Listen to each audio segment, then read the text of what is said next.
Evolution attracts us. As characters evolve through stories, our understanding of the story evolves with them. The changes can be subtle or obvious, but they are at the core of successful storytelling. How do writers evolve characters? How does genre affect that evolution? Today our panel discusses the evolution of characters across the series and offers their insight into the process. In the spirit of giving, C.L. Cannon will share some books you might like if you're a fan of How My Neighbor Stole Christmas by Meghan Quinn. As the holiday spirit strikes us, we let you know all the goodness coming up this week in our Go-Indie Minute. And we have more gifts for you when we have the panel read excerpts from their work in the Epilogue. So get out the character sheet and an eraser and change your level from 1 to 2. It's time for another evolutionary episode of This Week in Indies with your host, S.M. Hillman.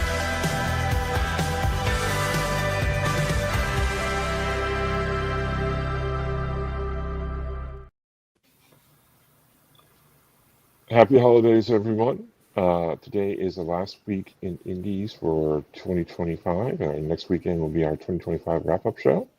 But this week, we talk about character evolution across the series. As each panelist introduces themselves, I want them to tell us about their favorite, or maybe least favorite, character evolution. So a little bookkeeping before we go. We are missing one person today, so StreamYard sort of makes that weird. So Ben is in Tiffany's book, but Ben's book is visible below. And Ben, start us off. Sure. Hi, I am urban fantasy author and audiobook narrator Ben Shankman. I have my first series, The Devil You Know, and what my least favorite character development, maybe we can call it a trope.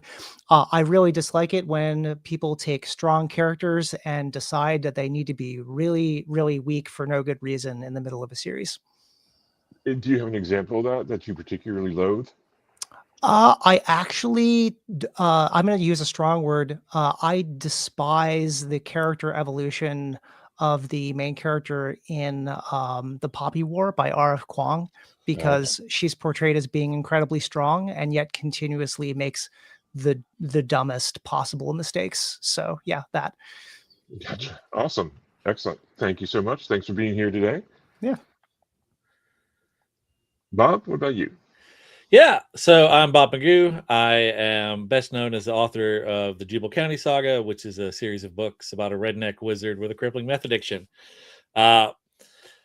So I'm going to go the opposite. I'm going to flip the coin and do my favorite. And my favorite series of all time is The Black Company by Glenn Cook.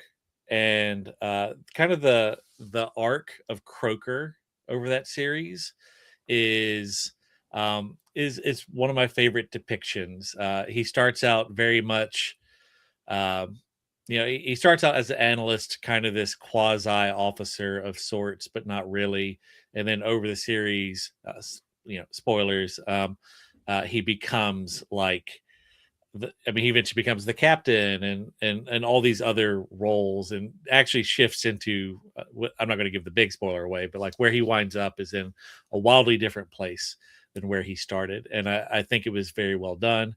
And it's neat because for those who aren't familiar, The Black Company is told from the perspective of the analyst. It is the analyst who's recording the story of this mercenary unit over time. And Croker starts out as the analyst for the first few books, but when he shifts into another role where he's no longer the analyst, someone else is now, writing these books. And so you start seeing, and every narrator is unreliable in their own way. And so you actually see a little bit of more like, this is what Croker's like from the viewpoint of someone else. It's really neat and really well done, I think. And I had problems with Poppy War, but for a different reason. Poppy War is the second book that, like, in the same window of time where I got promised like better Harry Potter and then get like rug pulled halfway through. Like the person who pitched me the Poppy War was like, oh, it kind of starts out as like a more of a Asian influenced, magical school Harry Potter-esque thing. And then halfway through, it turns into, kind of a retelling of, the rape of Nanking, which is heavy. And then the magicians, I was told, oh, it's like if Harry Potter went to college. It's like, cool. Yes, that sounds, grown up Harry Potter that doesn't send money to her. Love that. And then halfway through, I find out this is really more Narnia for adults than Harry Potter for adults. And everyone's whiny, and I didn't like it. Yep. So. Yep. Understood.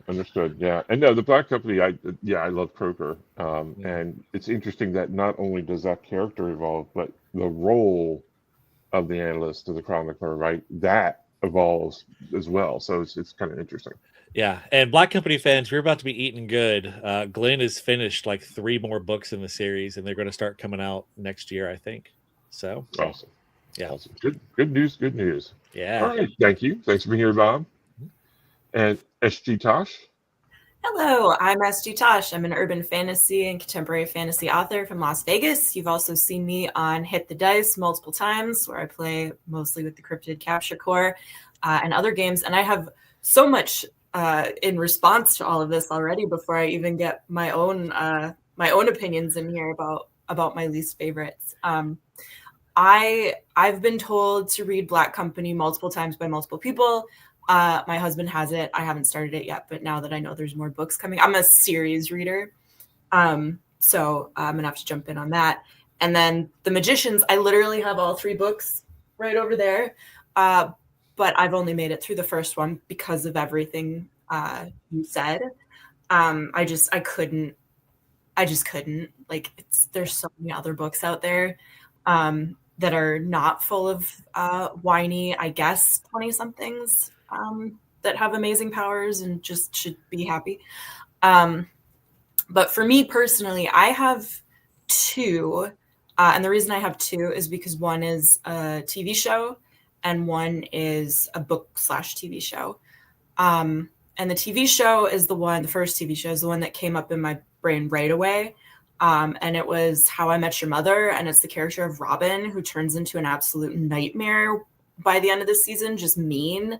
And like, she starts off as this, kind of manic pixie girl a little bit, which is sort of annoying, but she also is like fun and you would want to hang out and be friends with her. And then by the end of the season, she's just like, I don't know, just literally there to try to ruin everyone's lives. I don't really know what happened. I mean, there's a lot of problems with that whole show near the end. But that was particularly disappointing. And then as far as books go, I read the Southern Vampire series, mystery series, before I watched True Blood, which is, the show that was based on the books, or the book, whatever, you know what I'm saying. And Sookie, I was okay with. She stays pretty constant throughout the series, in the books anyway. But the character of Bill, just like, he's such a main focus and then just completely disappears and kind of shows up for a minute near the end. And then it just like it's like she didn't know what to do with him. And she just kind of shoved him off in favor of like less interesting male main characters. And I feel like that's another, again, like this series had a lot of problems outside of that the later on you go, which feels kind of like maybe something that's a problem when series get really, really late in, like 10, 12 books in. You just start running out of ideas, it feels like. So that's me. Awesome. Excellent. Thank you. All right. So Ben, we're going to start with you. Lead us off here. When you're looking to evolve one of your characters, where does it begin for you, and along the way, can you talk about the process a little bit, right? Along the way, where you have an idea for a character, you write the book, and then you're young to the next book, and maybe it's not, maybe that changes as well. I don't know. It might not for you, but that is such a big question. I'm happy to answer it. So the joking but not joking answer, it's like funny, haha, but no, really. A lot of it starts with what kind of traumatic experiences the character has had, compared to the core of their being. So when I write a character, I like to think about archetypes a lot. So in my first series, The Devil You Know, that starts with my boss is the devil. We've got Nick, who is a down on his luck barista. But as an archetype, he's the quasi reluctant main character, like half competent. And then the evolution is about how he responds to the things in his life around him, how that changes, but then also like the stuff that happens to him. And then especially because if we're writing good fiction, a lot of the times our characters are going to go through some stuff, just to call back to the Poppy War. Maybe not as heavy as that, because that series is more depressing than anyone warns anyone about. But we're not kind to our characters because the phrase is kill your darlings, right? You want to make sure that your main characters suffer enough to make it interesting and give them growth. So that's theoretically where it happens. So once you're done with one book where you have this character that's gone through this arc and you get into the next book, then it's about looking at the core of them, who they are. At his core, though, Nick is a good person. Like, he is a good person who wants to do better, but he didn't have the resources to do it. So in the first book, he gets the resources to do it. So then in the second book, what happens after that? He gets those resources, but now how is his worldview challenged? How are his assumptions challenged? How are the people around him challenging the way that he operates? And I think when I look to how to grow a character and evolve them, I want to look at what is making them question things about themselves. And it doesn't mean that they have to change. Like, I mentioned the trope that I don't like, which is take a character and basically take a strong character and make them incompetent. You don't have to change the core of who the character is. Challenging someone at their core can often lead to just a strengthening of it, and you get to prove that this is who the character is and was the whole time, and it becomes kind of a moment of validation or affirmation. So it depends on what you want to do with it. That doesn't mean you can't have a character change their core beliefs, and some books are based entirely around that for entire arcs. But I have to say, when I look at how I'm going to evolve a character, it's going to center around what things I'm going to have them experience that are going to make them challenge the way they look at the world around them. Right. And so, taking, or sort of harking back to what you had mentioned about the Poppy War, how would you, we want to, like you said, we want to see the characters challenged, but like you said, we don't want to see them undercut either, right? Suddenly take away all the things that make them an interesting character. What sort of challenges would you like to see that sort of balance that, right? That challenge a character with some new information, maybe, but still let them be as competent as they were before.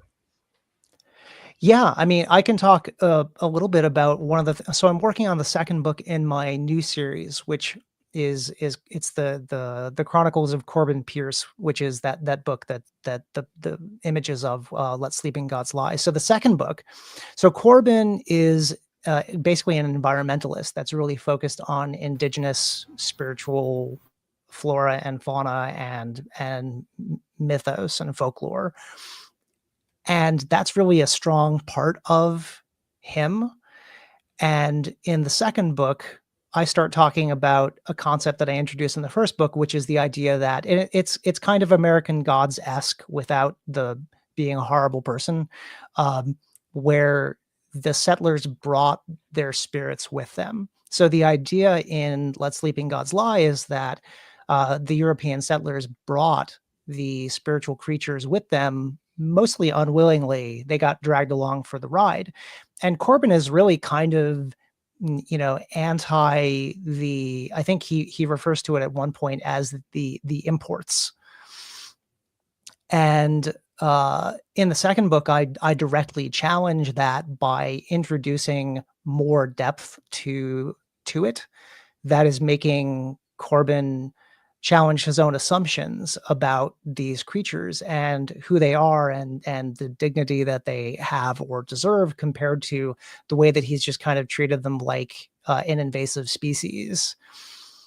So I like challenging that kind of way, but I don't take away. So the thing that I don't like about that particular main character in the Poppy War is I feel like the challenges were bumping up against just a fundamental change to the core of the main character's being, and that's more of a disservice to the character. So what I want to make sure that I do is I want to make sure that I challenge the assumptions and beliefs without immediately having the character feel like they're reacting from a different base, Yeah, that makes sense. Absolutely.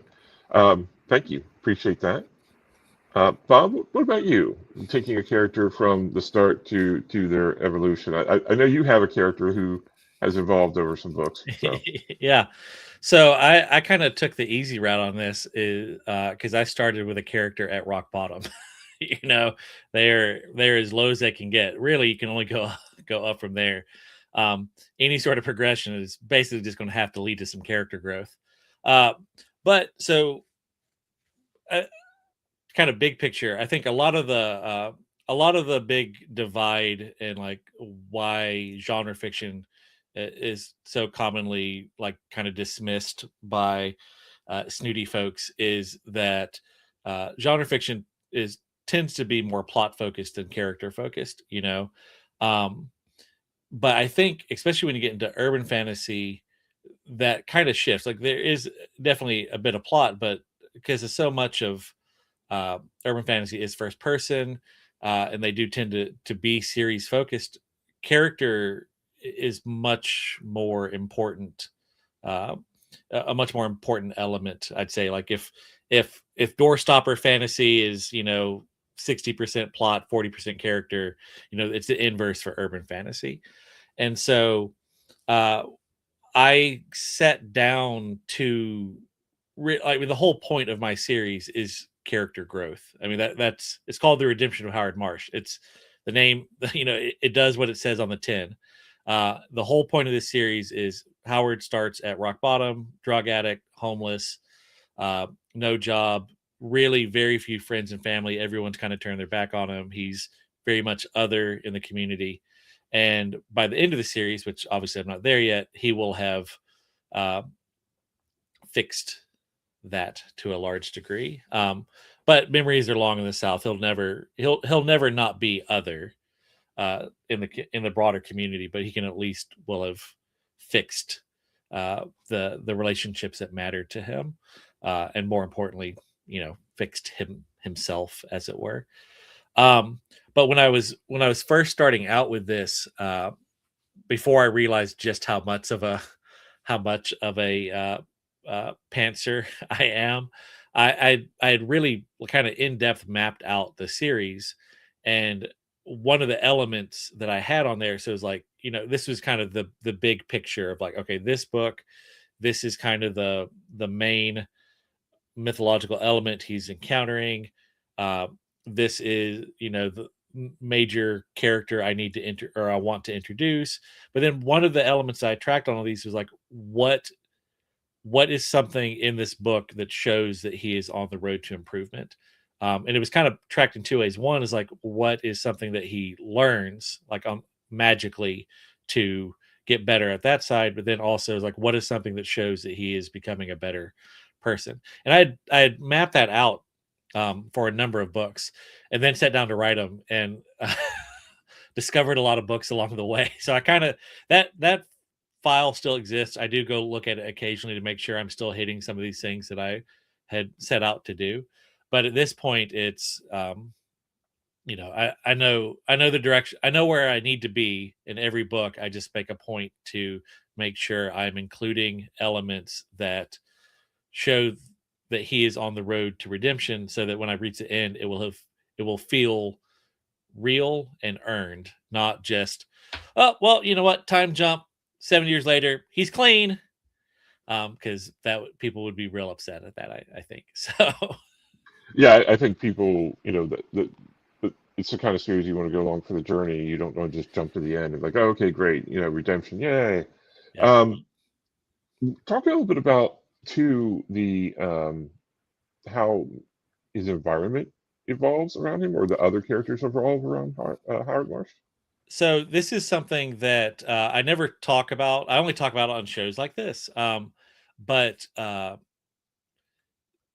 lot of times the environment that I'm describing on the page is a direct reflection of Howard Marsh's mood. So like if he's in a bad mood, he doesn't see all the beauty that's around him. He just sees the ugly things, like, oh, look at that ruined building. Oh, look, there's another ratty trailer. Oh, there's a pine forest. He hates pine forests. I hate pine forests, so he hates pine forests. And so he focuses on those kind of things. But when he's in a good mood, he tends to focus on things that look that are more visually pleasing. But then also part of that I'm trying to do is there is the undercurrent of this whole book is the county, Jubal County, is something has gone wrong in the county at the metaphysical level. And so what's kind of going on behind the scenes without Marsh realizing it is he is working towards fixing what is wrong with the county. And the county is not a great place to live unless you really like poverty, and so part of it is fixing the metaphysical will allow the physical to kind of blossom and flourish as well. So there will be a kind of a parallel that as he improves, you will see the county improving around him, and the people that he encounters, you will see them kind of growing in their respective careers, or moving farther down their life path to however they would define success. So that has happened to a small degree in little dribs and drabs. I've been kind of like setting the pieces, but in the next 6-book arc, you'll really start to see as some of these folks that you've met, as they kind of come into their own through their influence on Marsh, and then his influence back onto them.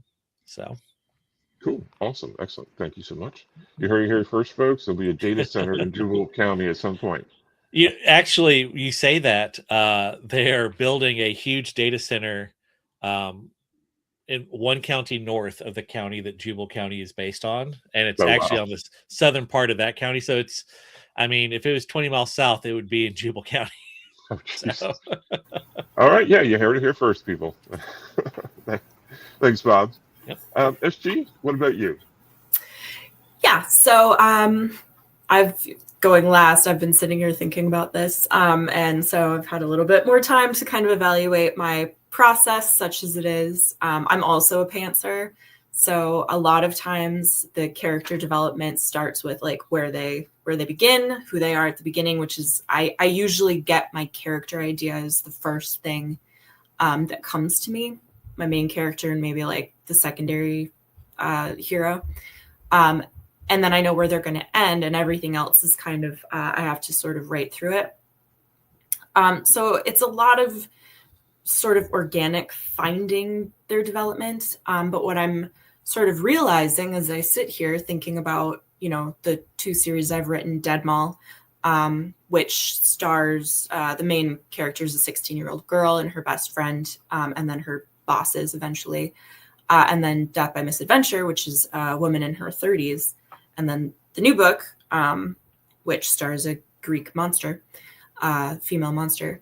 I'm looking for sort of similarities about where they all start. And they all kind of start in places, unlike Bob, whose character is at rock bottom. They are all in sort of like, they're safe. They have a house. They have, arguably stuff to eat in varying degrees.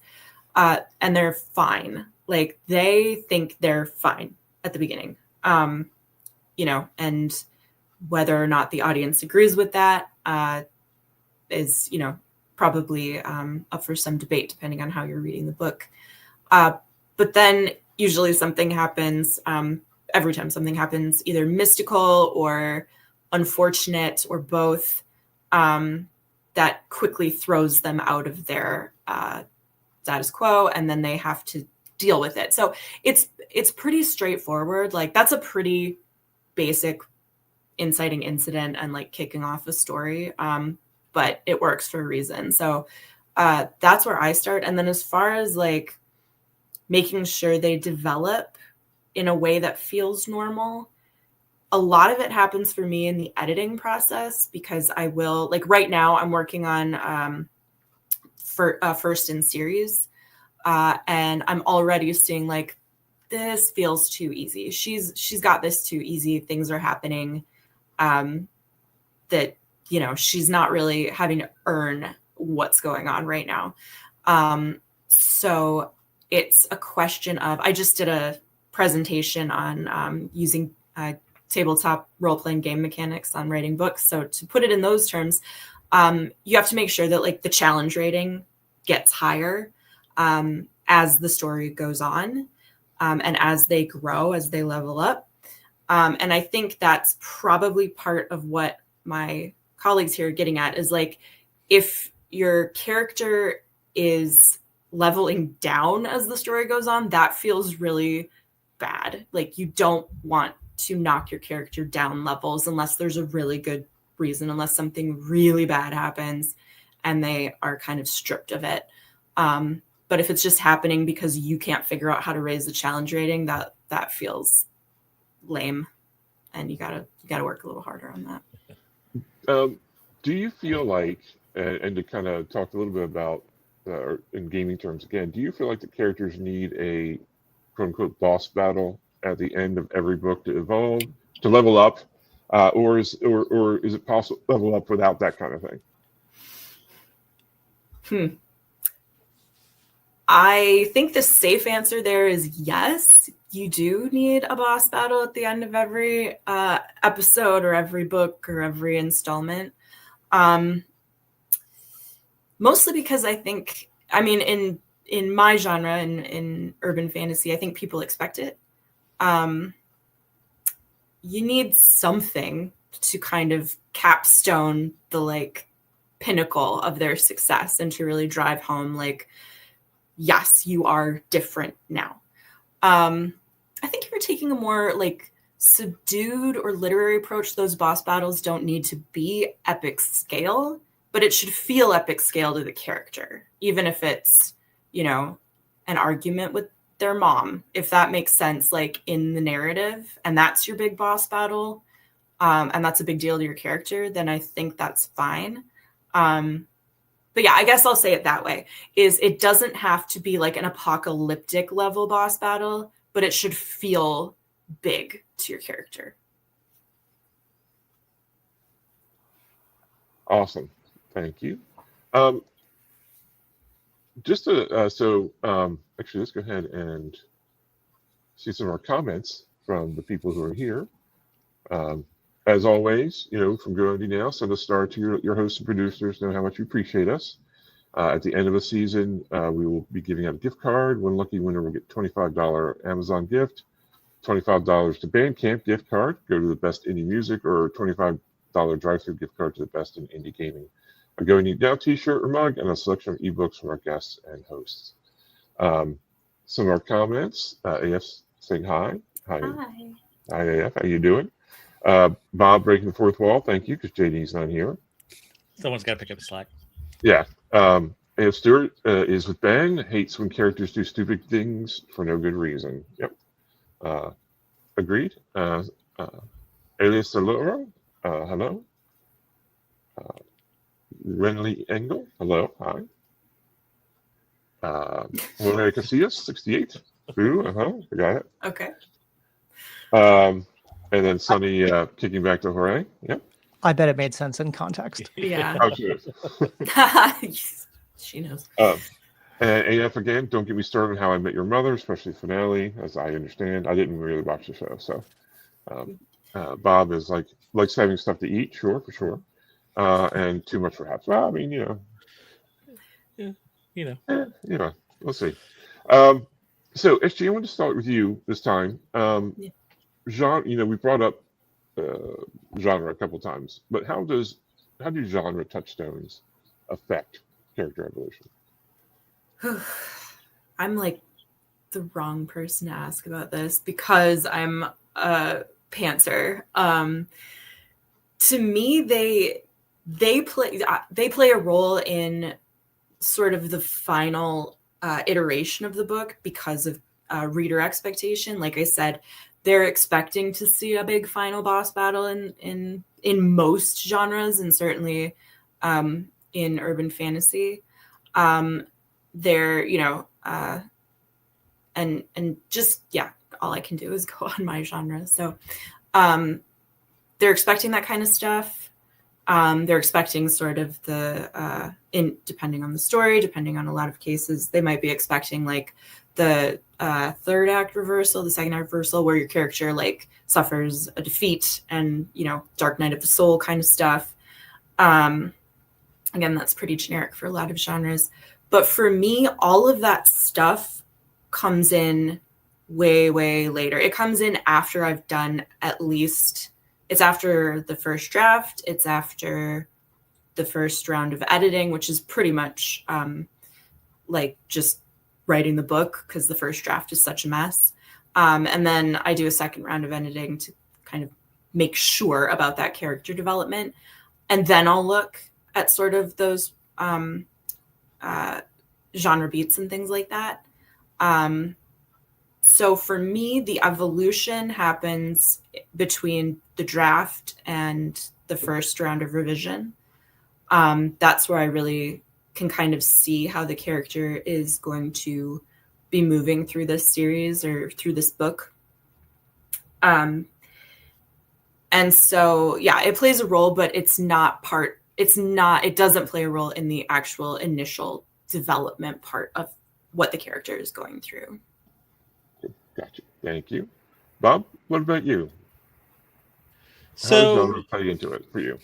Yeah. So, I mean, writing the same genre plays in a lot of the kind of same ways, but so I'll speak to something a little different. I got lucky to sit down and have dinner with James S. Hunter, who writes a couple of very successful lit RPG series, and got to talk to him a lot about the success of what makes lit RPG so successful, and like progression fantasy as well.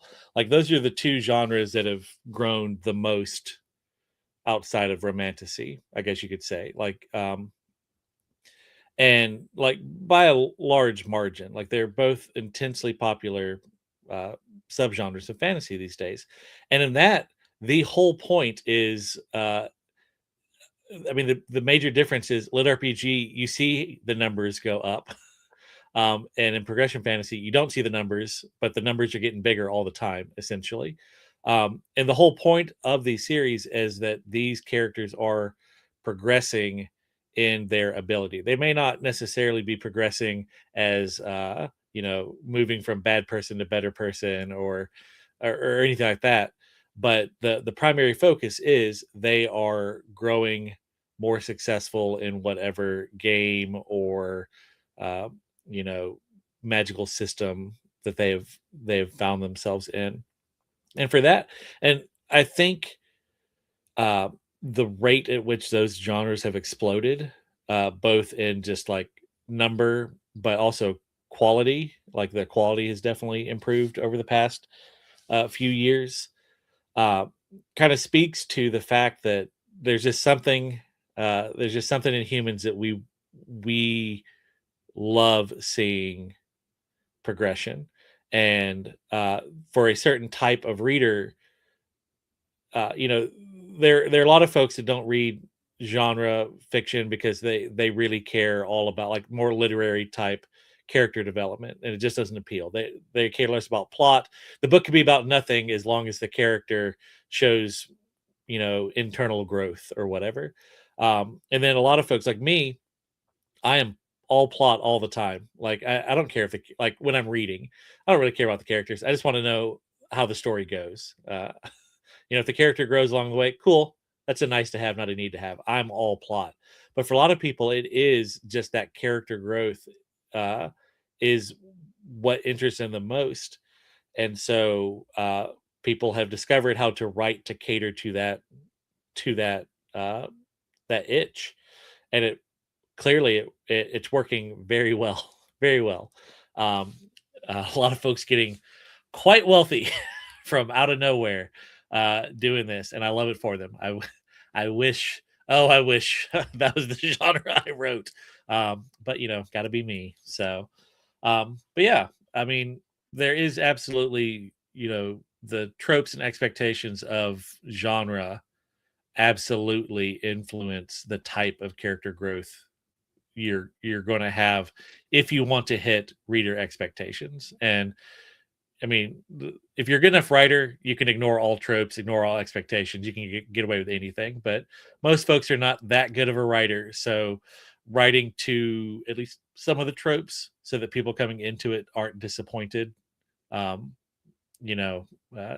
always a recipe for success, I feel. Awesome. Thank you. Ben, genre and idiom, how does it affect character evolution? Yeah, I think it's very interesting because what Bob said earlier about urban fantasy, and by the way, I love that this is an urban/contemporary panel. Just it ended up that way. Yeah, me too. But urban fantasy or contemporary fantasy being so much more character focused is part of, I think, what the genre influences when it comes to character development, in that people expect or even demand like really messy characters. If your character is too perfect, they're not going to get the kind of reader following that the messiest dumpster fire characters that some people tend to write do. Like the more human, the more relatable, the more because it's first person, the more that they can really like marinate inside the brain of your main character, I think is gonna influence how it is that we make those characters evolve. So while we have, and I have to break some kind of wall for a second, in that I enjoy Dungeon Crawler Carl. So every time I hear you say boss battle SG, I hear the audiobook in my head with the boss battle. So I think for genre expectations for urban fantasy, you get a lot more expectation that there is actual character development that is independent of the more progression fantasy type getting stronger, like the cultivation theme that happens when the character is going from weak to strong and all of that. But I think urban fantasy demands a lot more actual interpersonal and personal development when it comes to character evolution than other genres do. And maybe that's because in some ways, like, our settings are partially defined because they are usually real or quasi-real places that exist. So we get to focus so much more on the development of the people as the backdrop, so the people around them.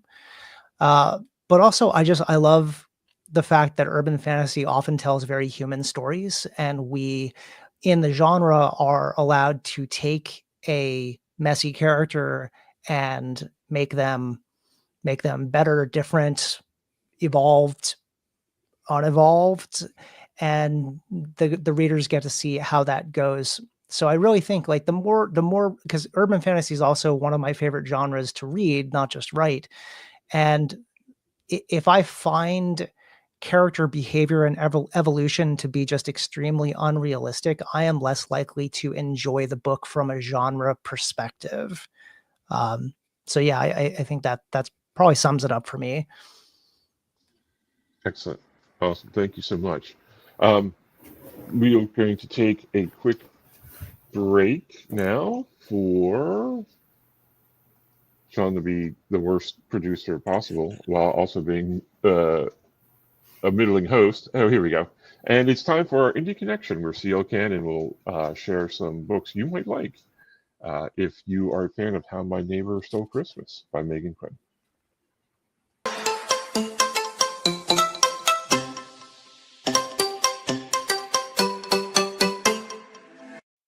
Hey guys, C.O. Cannon here from Fiction Atlas Press, bringing you another Indie Connection. And today I'd like to tell you about some indie books that you might enjoy if you're a fan of How My Neighbor Stole Christmas by Meghan Quinn. The first book I have for you is called Elf Against the Wall by Alina Jacobs. When you kiss your perfect boyfriend under the mistletoe, only for your cousin to scream to the family that you stole her man, Christmas is over. In my defense, I didn't know my boss, buckle up because this is messy, was my cousin's newly minted and totally lying fiancé.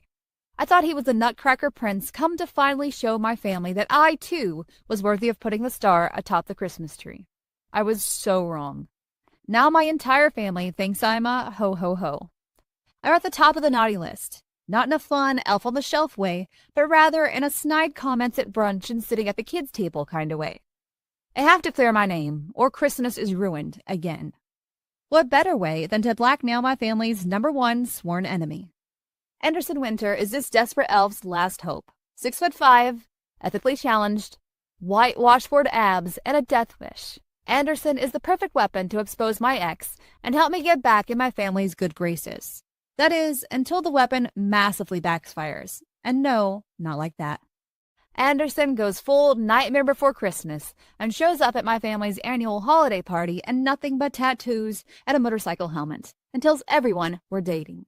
Yep, that kicks me off the naughty list and sends me straight to the Grinch's garbage dump. Now I'm chained to a motorcycle-riding bad elf with terrible morals and an even worse attitude. One who sticks his hand down my shirt in the middle of my parents' posh country club and tells me to ride him like I do his bike. When I slap him, he just smirks and asks if I fluff my marshmallows while fantasizing about betraying my family with him. As if. No way am I sleeping with the man my entire family hates, because that won't just ruin Christmas, it'll ruin the rest of my life. And the second book I have for you is called Single All the Way by Kate Watson.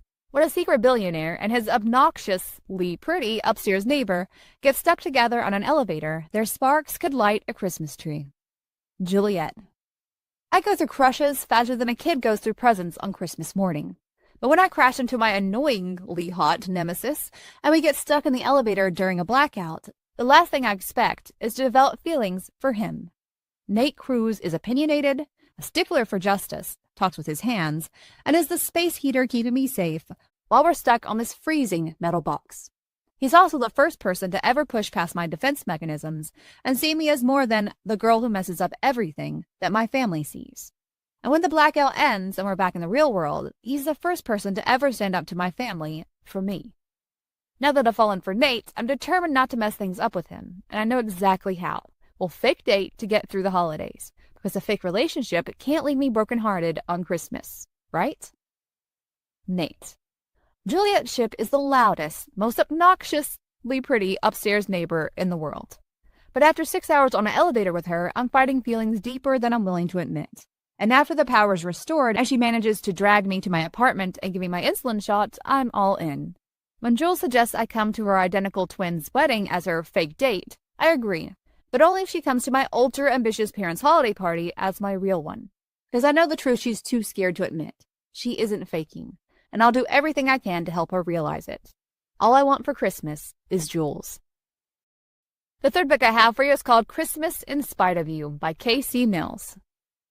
After pumping her hard-earned savings into a business plan that doesn't pan out, Noel Anderson is left financially strapped and needs a way to earn money to stay afloat. She decides to rent her apartment as an Airbnb for the Christmas holidays while visiting her family for Christmas. What she didn't plan on was coming down ill and having to cancel the trip. Canton Joseph is on the cusp of securing a lucrative business deal. In order to get a one-up on his competition, he rents an Airbnb in the same apartment complex where his potential client resides. He's surprised when he shows up, and the owner of the Airbnb not only wants to cancel the reservation, but is still occupying the space. With great reluctance, Noel and Canton agree to cohabitate for 1 week. Noel attempts to stay out of Canton's way, but they undoubtedly cross paths, causing friction between them. They immediately clash on everything, most notably with their views on the holidays. Noel is determined to have a very merry Christmas despite her temporary housemate, which is a source of Canton's irritation. Eventually, the two begin to soften towards each other, and Canton learns to view things through Noel's eyes. Will the holiday magic fizzle, or will these two spark a connection they didn't realize they needed? And the last book I have for you is called Scrooge and the Girls Next Door by Melanie Jacobson. When the sunniest woman in Creekville buys the house next to the grumpiest man on the street, sparks fly, and not just because she keeps blowing his fuses. 26-year-old Paige Redmond, single mom and go-getter, can't wait to give her daughter Evie the Christmas of her dreams. Nothing can get in Paige's way, not even her newly purchased fixer-upper cottage needing way more fixing than she planned. Paige tackles the holiday with Clark Griswold's spirit, amusing the entire town, except for her humbug next-door neighbor, the grumpy but deliciously handsome Professor Henry Hill. With the help of colorful friends and found family, plus a feral cat and a pancake snowman, Paige and Evie wage a campaign to cure the cranky professor of his Christmas blues. When Paige's feelings for Henry wind up as tangled as her Christmas lights, there's something more than Christmas spirit on the line. Will Henry pull the plug on their first solo Christmas, or can Paige and Evie convince the town's biggest Scrooge to open his gringy heart to the holiday and to them? I think that's all for me this season on the Indie Connection. I will see you next year. Bye!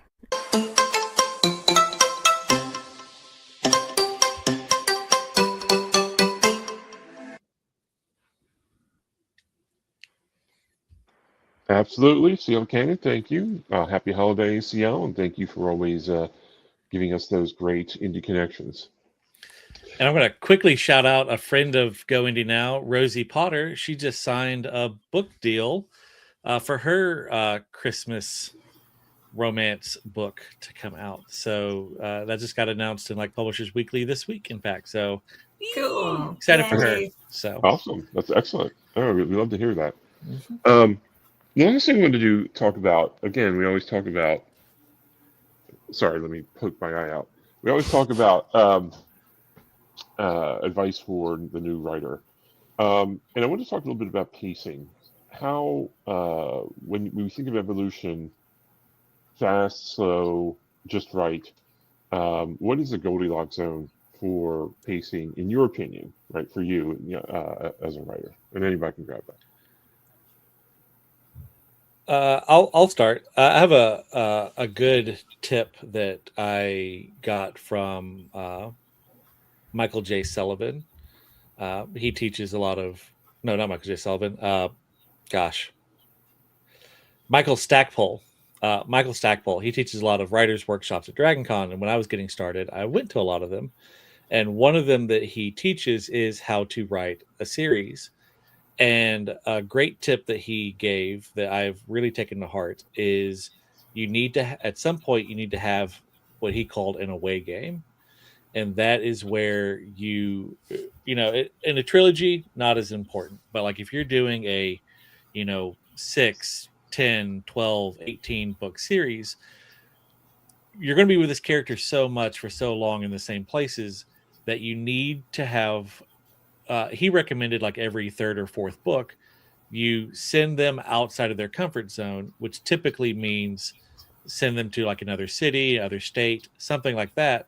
So they are forced. It's a chance for you to show that they are competent, even when they don't have their typical support network. And so that was something that I very consciously set out to do with my series. I just unfortunately pantsed my way into 5 books in the series before I had my away game. But book 6 takes place entirely in Mississippi because I wanted to show that where we're at, this is maybe not something that Marsh could have pulled off right after book 1, but he has progressed enough at this point that him out in Mississippi, away from Jubal County, he is still able to overcome these challenges without calling up HD, calling up, spending time with Anna, just things like that. He's still able to achieve. And so that was a very valuable tip that I took to heart, and I think would be valuable to anyone who's looking at starting a series. And it doesn't have to be as crazy as going to another state, or going to another reality, which is an away game I have planned on the books. But it can be just a city over, or maybe it's not them that leaves, it's their support network that leaves, but putting them in a place where they aren't as comfortable without all the typical resources to really showcase just how much they have grown, not the group has grown. I think it's interesting that we're a bunch of pantsers too. So it's an interesting question, because a lot of the time the answer is I have to write it and see what happens. Yep. But Yeah. I will say, so there's a difference between pacing a novel and pacing the evolution of a character over a series. And I'm gonna throw out a tool that I and a lot of other authors use, even for pantsers, which is using beat sheets. So SG mentioned the Dark Night of the Soul. That's a very important beat if you're talking about a traditional beat sheet, and that's been popularized by Save the Cat Writes a Novel. So even as a pantser, I really think you should probably have a beat sheet, because it will give you at least roughly when you want to hit different parts of the story, what the big beats are, because that's going to help drive the pacing of the book. Just to be clear, it isn't always going to hit the reader the way that you think it will either, though, because Let Sleeping Gods Lie, I wrote pretty much by the book, no pun intended, with a beat sheet. And I have very conflicting reports from readers saying that they struggled with the pacing, except no one can agree what that means. But the importance of a beat sheet is it tells you when you should probably be about halfway done with the story, or 3/4 of the way done with the story, which means you probably should have had your character meet some of those challenges by now, or solve one of the challenges by now. But then if you're talking about a series, the caution I'll tell you is don't do too much. Like, there is such a thing as doing too much when it comes to character development. If you're planning to have a long series, you can't have everything happen in the first 2 books. So have a beat sheet for the book itself. That's going to help you pace the book. For each of the books, what's your theme? What's the theme of that book? What is the goal as far as what is it that you want the character to learn or grow from? And have that be like the central thing that you're writing your story around happening. For a lot of us pantsers, we end up with the end in our head first, and then we have to write a book to get there. And so think about, like, what's that final image that you want the reader to have to say, you know what? Corbin Pierce, yeah, I feel like he's finally understood the meaning of friendship, or whatever. That's my theme for the book. And so I want to make sure that as a pacing item for a series, book 1 is, I'm going to pretend that I know any of the journey of Bob's characters. First book is rock bottom. The second book, like he said, is not 7 years later. It's like, okay, I've managed to step inside the rehab clinic. That's the second step. So I just don't do too much. Gotcha. Awesome. Excellent. I appreciate you all today. I think it's been a really great discussion, actually. And I've enjoyed it quite a bit. Let's go ahead and talk about what's coming up this week for our Go Any Minute. Woo, things to happen. All right. So, this week, Monday night, all times are Eastern time. Monday night live at 7. The final 21 grams of 2025 as Joe Compton sits down with author, filmmaker, publisher Milton J. Davis. That is going to be fantastic. Milton's always a great listen. Tuesday night, doubleheader. One home and one away. There we go. First at 8 p.m., premiere of the final review show of 2025 for Saving a Seat. Hookers, bad actors, and 50 caliber machine guns go ho ho ho. Then at 8:30, the season finale of First Time for Everything with Juliet Rose as she welcomes author, podcaster Kim Langling. Kim, I hope I pronounced your name correctly. Thursday, premiere at 8 p.m. Page Numbers with Bob Magoo as he welcomes indie author and owner of Side Street Books, marked by Side Street Book Market. Sorry, Ben Meeks. Friday night, live at 8, we have Saving a Seat season finale as Brian Tan and Joe Compton unveil each of their favorite indie films from 2025, number 12 through number 6. All leading to Sunday, live at noon, here on the Go Indie Now Network, This Year in Indies, as SM Hillman, that's me, unveils his top 5 indie RPGs of 2025, as well, along with Joe Compton, their individual top 5 indie books, and then with Brian Tan, everybody counts down their top 5 indie films. So that is what's coming up this week. Now, it's time for the epilogue. Who wants to go first? Ready? Our panelists will read an excerpt from their work, and we'll put up a QR tag on the screen so that you can pick that work up. I could go. Okay, Ben, hold on. Just give me. Let me highlight you. Yeah, I will say, though, I think the QR code's probably for my latest work. I'm going to be reading a segment from my first series just because that's more having to do with the character development over a series. So just, you can always click through and check out the rest of my stuff. Just buy them both. Just buy them both. Yeah, just buy all of them. Three books, new book, all the other books. It's just books. So this is... this is from the third book in The Devil You Know series, Too Many Gods in the Kitchen. I had told John before they took me on about the question I asked myself when I needed to know if I was making the right choice. I had been the villain once. After the rude awakening Lucifer had given me, I never wanted to be that guy again. Whenever I was about to make a dubious decision, I interrogated it. Was I doing it to be a good person? In that case, the choices were take the information I had dug up and give it to Nick so he could protect himself from very bad people, or ignore my discovery and let Nick fend for himself. I obviously chose door A, and I was promptly let go when Angelic IT flagged my account. I squared my jaw. I made my decision, and I'd do it again in a heartbeat. Awesome. Thank you so much. That's from book 3 of The Devil You Know series, right? Yep. What's the name of that book? Too Many Gods in the Kitchen. Okay. Awesome. Thank you. That's an excellent excerpt. Thank you. Thanks. Bob or SG?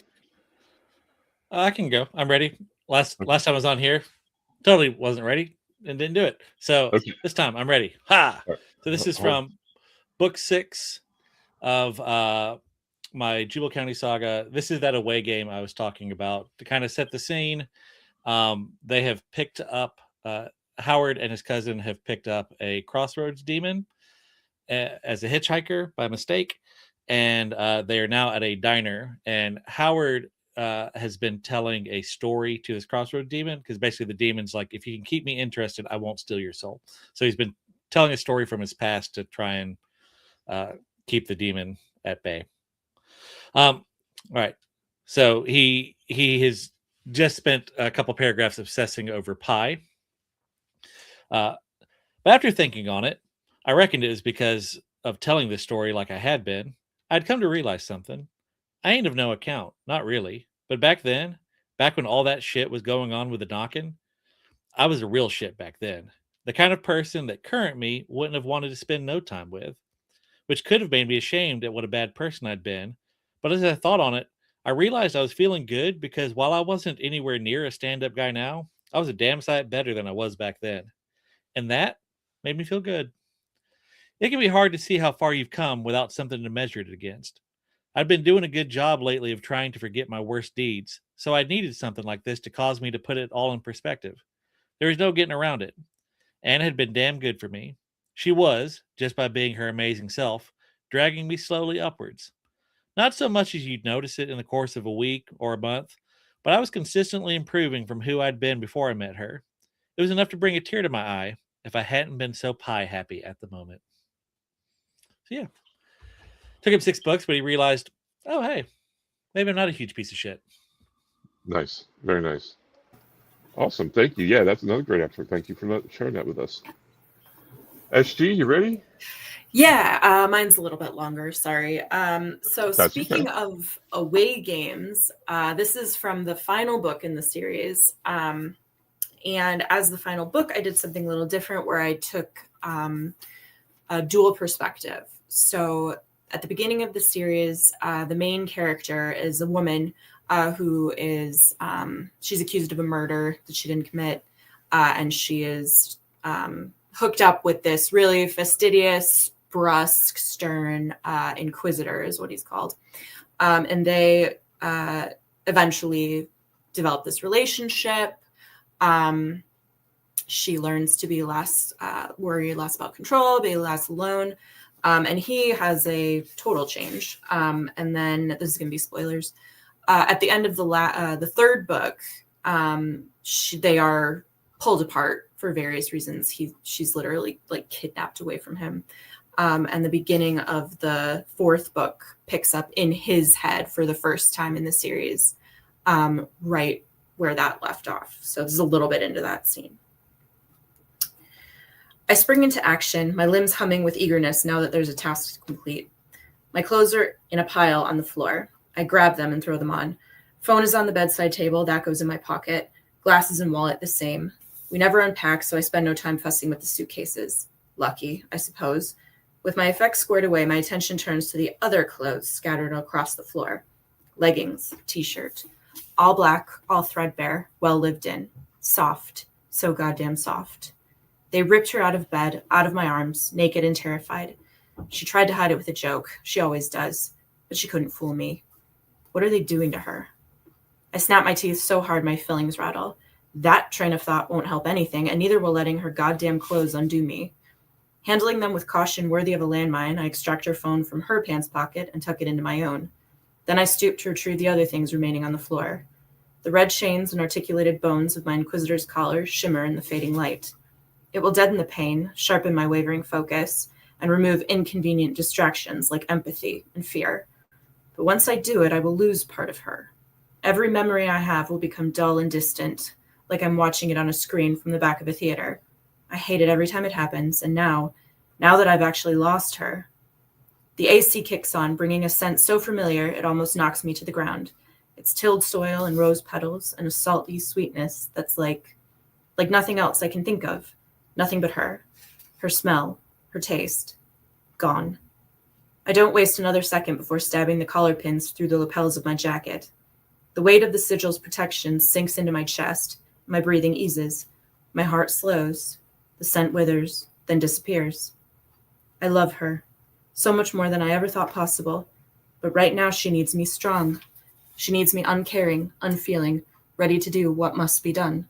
She needs a monster. And I swear to God, she will have it.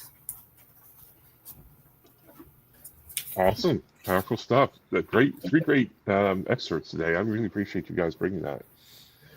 All right. So I want to thank everyone who's watching or will watch later on Memorex for being with us this year.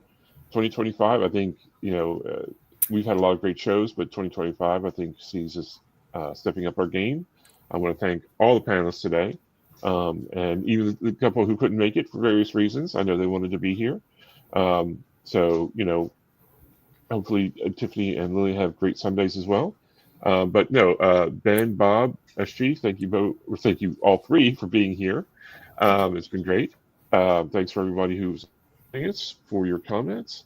Thanks, Joe. And happy holidays, everybody. I just want to say that, it's always time to go indie now. now. Happy holidays, everyone.